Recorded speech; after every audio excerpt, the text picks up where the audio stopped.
New videos every day. Hi, my name is Dr. Vanessa Fritz. I'm a licensed acupuncturist and naturopathic doctor.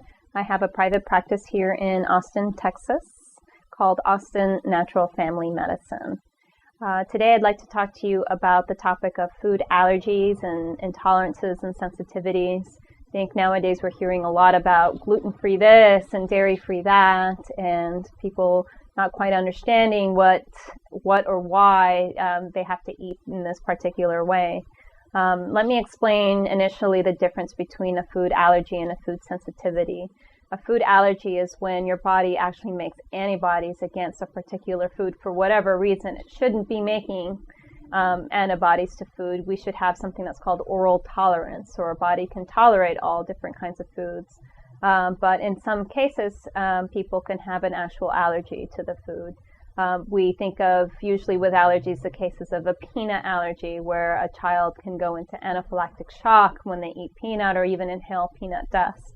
That's at one extreme end of the spectrum with an allergy, as is celiac disease. People who have celiac disease cannot tolerate gluten, which is a component, it's part of protein in wheat and other grains, and people cannot tolerate it at all, and it actually creates physical changes in their digestive tract. So, like I said, that's one end of the spectrum. Food allergies can also be minor. Sometimes food allergies can cause any sort of symptom, maybe like a headache or a rash or digestive upset. There can be a lot of different symptoms that can be caused by a food allergy or sensitivity. But the issue here is that there's antibodies that your body's creating to those foods.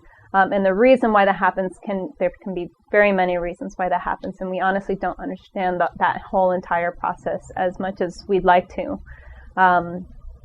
So there are tests, and sometimes when you go to your regular doctor's office, they might do a test to see if you are allergic to certain foods. Usually at an allergist's office, they'll do a skin prick test where they put different solutions on your back or on your arm and then prick it and see if your body reacts.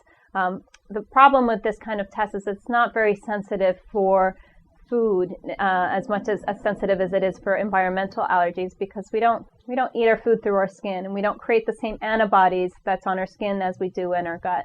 Our bodies can create a lot of different kinds of antibodies, so food testing for food allergies can be tricky and expensive when you're testing for all the different kinds of possible antibodies that your body can be making against those foods. So oftentimes somebody might feel like they're allergic to a particular food, and the allergy test might come back negative. In my opinion, that is not a reason to say that that person can eat that food again.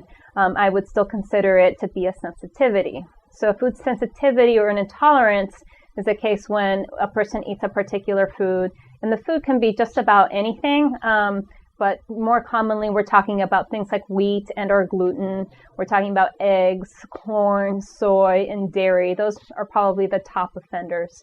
But I know people that can't eat lamb, and they have certain symptoms when they eat lamb or peas, or it can be just about anything.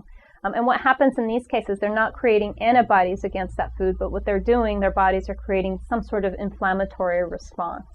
Nowadays, we're lucky that there are blood tests where they can test those inflammatory responses to each particular food.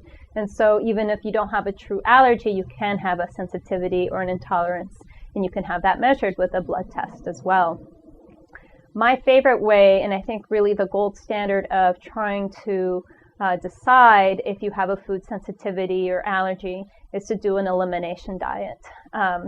Even people who have done multiple types of allergy testing find that they can find foods that aggravate them that don't show up necessarily on these blood tests. So none of these blood tests are perfect.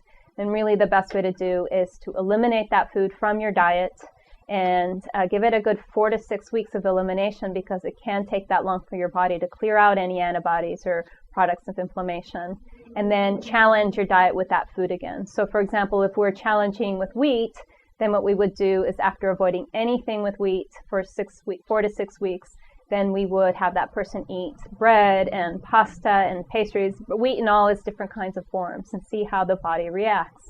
If the body is fine and the person doesn't get any new symptoms from having that food back in their diet, then that's a safe food for them and they can incorporate back into their diet.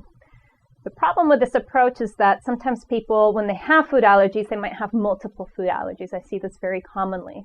And so really to do it, the absolute best way to do this elimination diet and challenge is to eliminate a whole list of foods that can create inflammation in people's bodies. It's a very long list. It's a very hard diet to do. I've done it myself, so I know from personal experience.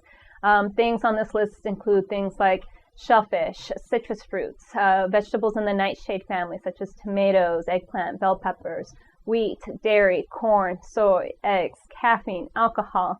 So it's a very extensive list, and it's almost like a part-time job having to do that sort of research. But like I said, it's the gold standard. And once you've eliminated that for 4 to 6 weeks, you will probably find, if you're suffering from a health condition, that those symptoms will go down. It's almost like doing a sort of fast, so to speak. Even though you are ingesting food, you're ingesting very clean and safe foods.